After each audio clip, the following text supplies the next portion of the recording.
Welcome to Prajasena by Praveen. Mothkupalli Narasimhulu చాలా senior politician. చాలా పార్టీల్లో వర్క్ చేసిండు. చాలా పార్టీలు మారుతూ వచ్చాడు. ఆయన ఈ మధ్యన ఒక ఇంటర్వ్యూలో మాట్లాడుతూ అవసరమైతే కాంగ్రెస్ పార్టీని కూల్చేస్తామని మాట్లాడుతున్నాడు. నిజంగా మోత్కుపల్లి నరసింహులు కాంగ్రెస్ పార్టీని కూల్చేంత ఉందా ఆయనకి?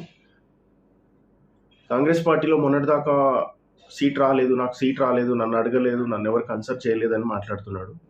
కాంగ్రెస్ పార్టీ ఒక సముద్రం.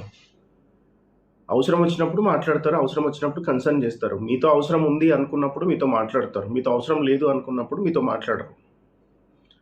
ఇకపోతే మాదిగలకు అన్యాయం చేస్తున్నారు, మాదిగలకు ఒక్క సీట్ కూడా ఇవ్వలేదు అని మాట్లాడుతున్నారు. మీరు చెప్పండి, ఇప్పుడు కడియం శ్రీహరి మాదిగా మాలా?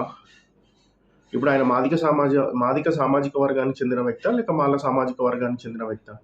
ఫస్ట్ ఏదో ఒకటి కన్ఫర్మ్ చేయండి మీరు. ఇప్పుడు మొత్తం 17 పార్లమెంట్ స్థానాల్లో 3 ఎస్సీ రిజర్వ్డ్ స్థానాలు ఉన్నాయి. దాంట్లో 2 మాలలకి ఇచ్చారు, 1 వచ్చేసి మాదిగకి ఇచ్చారు. పెద్దపల్లి, నాగర్ కర్నూలు మాలలకి ఇచ్చారు, వరంగల్ వచ్చేసి మాదిగకి ఇచ్చారు. ఇప్పుడు మీరు వచ్చేసి ఆయన మాదిగ కాదు, ఆయనకి ఎట్లా ఇస్తారు, ఆయనకి ఎందుకు ఇస్తారు, ఆయన ఎవరు అని మాట్లాడుతున్నారు. ఇప్పుడు మీలాగే పార్టీలో జాయిన్ అయ్యిండు, మీరు ఎట్లా జాయిన్ అయ్యారో ఆయన కూడా జాయిన్ అయ్యాడు. మరి ఆయన కమిట్మెంట్ తీసుకున్నట్టున్నాడు, ఆయన కమిట్మెంట్ ప్రకారం ఆయనకు సీట్ ఇచ్చినట్టున్నారు, సీట్ రిజర్వ్ చేసినట్టున్నారు. మీకు కమిట్మెంట్ ఇచ్చలేనట్టున్నారు, మీకు ఇవ్వలేనట్టున్నారు. సింపుల్ కదా. నేను పార్టీని కూల్ చేస్తుంది, నేను గవర్నమెంట్ని కూల్ చేస్తా, మాదిగలు తలుచుకుంటే ఏమైనా చేస్తారు. మీరు ఫస్ట్ మాట్లాడాల్సింది మందకృష్ణ గారితో మాట్లాడండి. ఆయన ఓపెన్గా కాంగ్రెస్ పార్టీకి ఓటు వేయకండి, మీరు బీజేపీకి ఓటు వేయండి, బీజేపీకి సపోర్ట్ చేయండి అని చెప్తున్నాడు. మీరు ఫస్ట్ ఆయన అడగండి. మీరు అది వదిలేసి కాంగ్రెస్ పార్టీని విమర్శించడం వల్ల ఏం రాదు. మీరు కాంగ్రెస్ పార్టీలో ఉన్నారు కదా, మరి డైరెక్ట్గా ఒక కుల సంఘం నాయకుడు వచ్చేసి డైరెక్ట్గా మీరు బీజేపీకి ఓటేయండి, కాంగ్రెస్కి ఓటేయకండి అన్నప్పుడు మీకు ఎందుకు ఇవ్వాలి సీట్లు? మరి ఆయనను మీరు ఎందుకు క్వశ్చన్ చేయరు? ఓన్ ఇప్పుడు మీరు ఇప్పుడు కాంగ్రెస్కి ఓటేస్తారా? ఇప్పుడు మీరు రేవంత్ రెడ్డి ఏంటి, రేవంత్ రెడ్డి బతికేంది అని మాట్లాడుతున్నారు, ఫాల్తుగాళ్ళు ఉన్నారు అని మాట్లాడుతున్నారు. మీరు చాలా సీనియర్ పొలిటీషియన్. మీరు మాట్లాడేటప్పుడు కొంచెం ముందు వెనక ఆలోచించి మాట్లాడండి. చాలా చాలా సీనియర్ లీడర్. మీరు ఎంఆర్పిఎస్ ఉద్యమంలో మాట్లాడారు అని చెప్తున్నారు, ఎంఆర్పిఎస్ ఉద్యమంలో ఉన్నా అని చెప్తున్నారు. ఉన్నారు, కరెక్టే. సీట్లు కొన్ని సందర్భాల్లో కొన్నిసార్లు వస్తాయి, రావు. మీరు అసలు ఎట్లా మాట్లాడుతున్నారంటే మాదిగలకు అసలు సీట్లే ఇవ్వలేదని మాట్లాడుతున్నారు. దామోదర్ రాజనరసింహ ఎవరు? ఆయన మాదిగ కాదా? ఆయనకు సీట్ ఇవ్వలేదా? ఆయన ఇప్పుడు మినిస్టర్గా లేడా? చెప్పండి. ఆయన కూడా మాదిక సామాజిక వర్గానికి చెందినోడు కాదు, మాల సామాజిక వర్గానికి చెందినోడు కాదని చెప్పండి, పర్లేదు. ఇప్పుడు తుంగతుర్తిలో అద్దంకి దయాకర్ని కాదని చెప్పి ఆయనకు సామెల్కి ఇవ్వలేదా?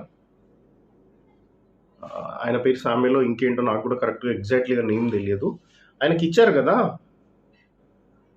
అంతకంటే ముందు 2 సార్లు అద్దంకి దయాకర్కి ఇచ్చారు. అంతకంటే ముందు ఓడిపోయాడు. 3rd టైం కూడా ఇవ్వడానికి రెడీగా ఉంటే సామాజిక సమీకరణాల వల్ల ఆయనకు రాలేకపోయినా కూడా ఆయన నోరు మూసుకొని ఉన్నాడు కదా, కామ్గా ఉన్నాడు కదా ఇప్పటి వరకు కూడా.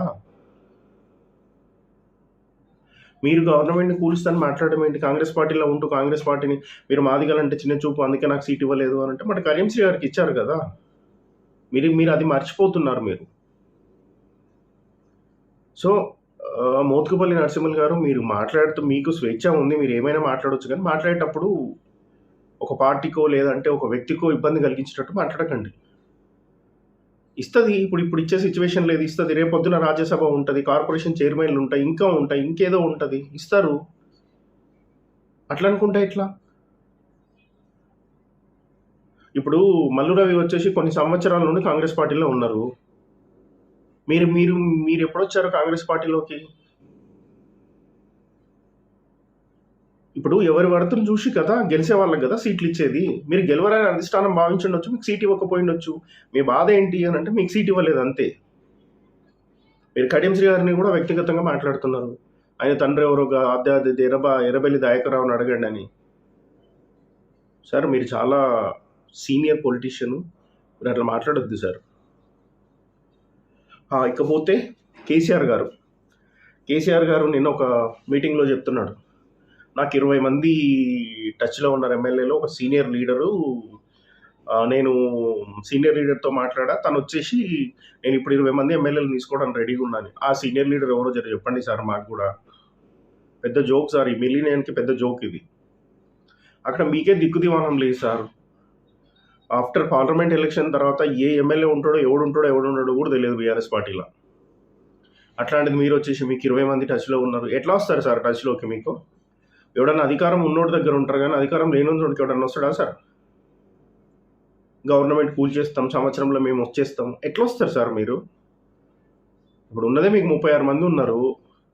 36 మందిలో డెఫినెట్‌గా ఇంకొక 10 మంది, 15 మంది ఈజీగా కాంగ్రెస్‌లోకి వస్తారు. ఎక్కడికెళ్ళి వస్తారు సార్ మీరు?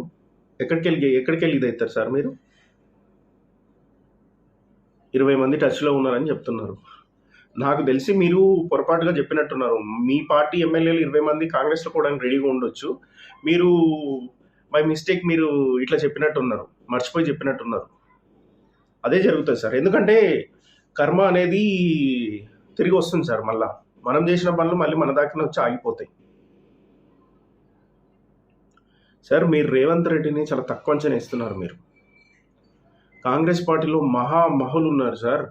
మహామహులను కాదనే ఆయన పీసీసీ ప్రెసిడెంట్ అయ్యాడు. ఇండియన్ నేషనల్ కాంగ్రెస్ పార్టీలో ఒక రాష్ట్రానికి అధ్యక్షుడు అయ్యాడు ఆయన. చాలామంది సీనియర్లను కాదని ఒక జస్ట్ మంత్రి కూడా కాదు, ఇప్పుడు ముఖ్యమంత్రి అయ్యాడు. తెలంగాణ రాష్ట్రానికి ముఖ్యమంత్రి అయ్యాడు.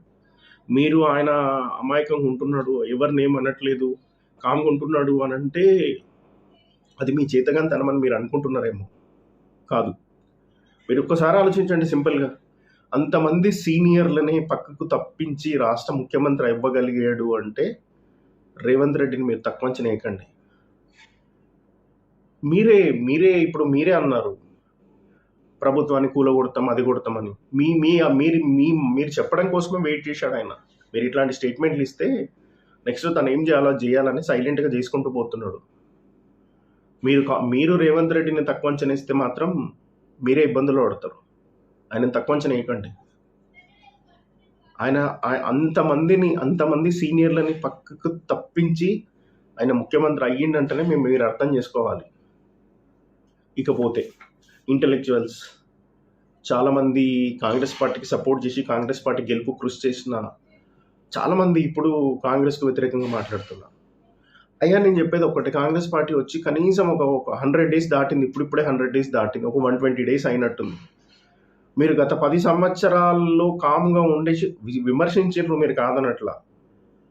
10 సంవత్సరాల్లో లేనివి 100 రోజుల్లో జరుగుతుందని మీరు ఎట్లా అనుకుంటారో నాకైతే అర్థం అవ్వట్లా.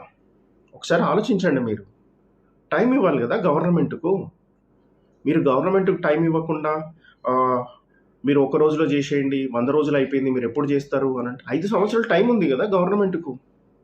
చేస్తారు. వాళ్ళ బడ్జెట్, వాళ్ళ స్థితిగతులు చూసుకోవాలి కదా. తెలంగాణ రాష్ట్రం మొత్తం అప్పుల పాలైన రాష్ట్రం సార్. సెట్ చేసుకోవాలి. సరే, కొంతమందికి ఇబ్బంది కలుగుతున్న మాట వాస్తవమే. కొన్ని తప్పులు జరుగుతున్న మాట వాస్తవమే. కానీ మీరు కాంగ్రెస్ పార్టీకి సపోర్ట్ చేసి, కాంగ్రెస్ పార్టీ కోసమే పనిచేసి ఇప్పుడు మీరు కాంగ్రెస్ పార్టీకి వ్యతిరేకంగా పనిచేయడం అనేది కరెక్ట్ కాదు సార్. ఆలోచించండి. కొంచెం టైం ఇవ్వండి గవర్నమెంట్‌కు. సో, ఇది ఈ టాపిక్. మీకు గనుక ఈ టాపిక్ నచ్చినట్లయితే లైక్ చేయండి, షేర్ చేయండి, కామెంట్ చేయండి, సబ్స్క్రైబ్ చేయండి. Thank you.